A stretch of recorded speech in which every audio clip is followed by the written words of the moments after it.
आज हामी टोखा नगरपालिका झोरमा छौँ। विशेष कामले यहाँ डान्सर तथा मोडल प्रकाश तिरुवाजी हामीसँग हुनुहुन्छ। स्वागत छ तपाईलाई। नमस्कार। काठमाडौँको दिनचर्या कस्तो छ?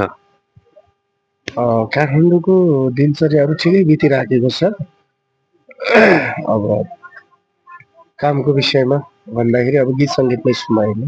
तपाईँ दाङदेखि काठमाडौँ आउनुभएको सङ्घर्षका दिनहरू पार गरिसक्नुभयो कि सङ्घर्षमै हुनुहुन्छ? म अहिले सङ्घर्ष नै गरिराखेको छु, सङ्घर्षकै बाटोमा हिँडिराखेको छु। जस अब स्ट्रगल फेजमै छु भन्नुपर्छ। तपाईँ मोडलिङको अलावा गीत पनि गाउनुहुन्छ?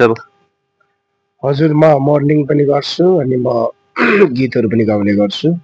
ल, हाम्रो दर्शकको लागि अहिले तपाईँ कुनै गीत गाएर सुनाउन सक्नुहुन्छ? हुन्छ, म गाउन तयार छु। ल, एउटा गीत गाएर सुनाइदिनु न त।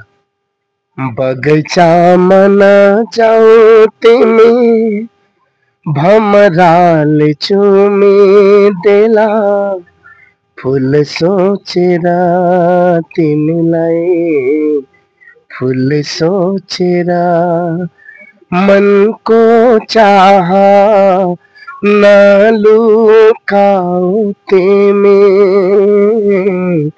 भमरालाई दोष दिएर कठै, भमरालाई दोष दिएर। गीत मिठो गाउनु हुँदो रहेछ। के छ नयाँ प्रोजेक्ट तपाईँहरूको? केही आउँदैछ कि के छ? दर्शकहरूको लागि केही जानकारी दिनुहोस् न। अब नयाँ अहिले खासै भन्दाखेरि जस बजारमा 2-4वटा मोडल गरेको गीतहरू छ। रुनु पर्यो, निदरी हरायो, अनि त्यसपछि अरू गीतहरू पनि छन्।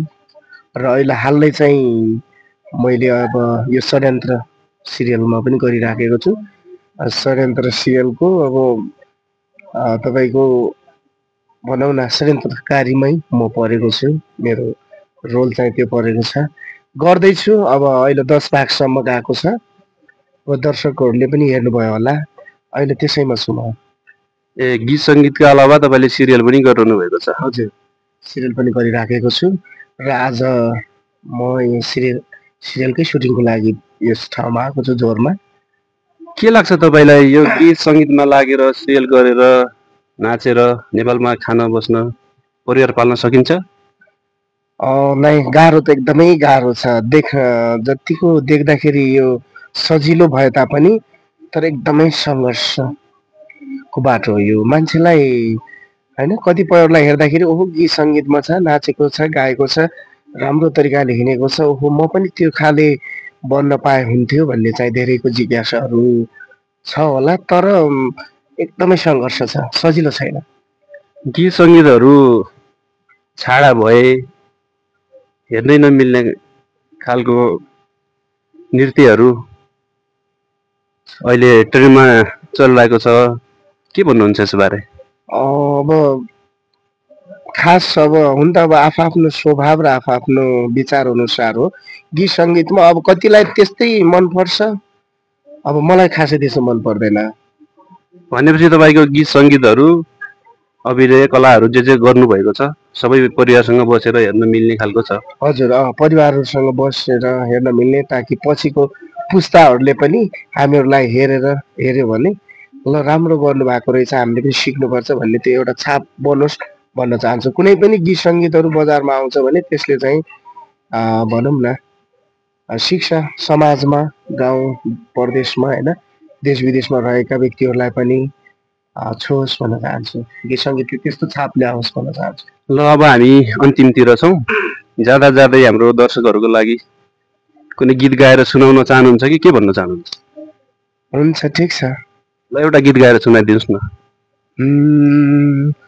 सानो तिमी कहाँ छौ, कोसँग खुसी हुनु जहाँ छौ,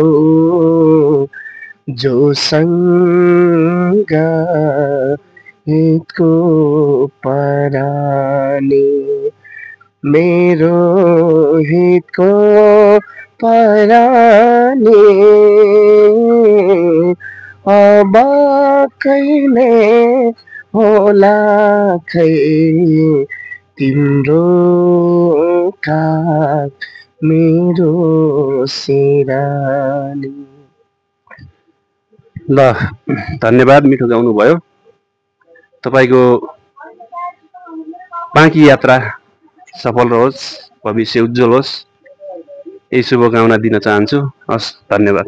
हस्, धन्यवाद। यो मिठो समय, यो सुन्दर समय निकालेर यसरी चिन परिचित गर्ने यो अवसर जुटाउनु भयो हजुरलाई पनि र हेर्ने दर्शक बिनहरूलाई जस्तो लाग्छ त्यस्तै सल्लाह सुझाव प्रक्रिया दिनु होला भन्न चाहन्छु। हस्, धन्यवाद।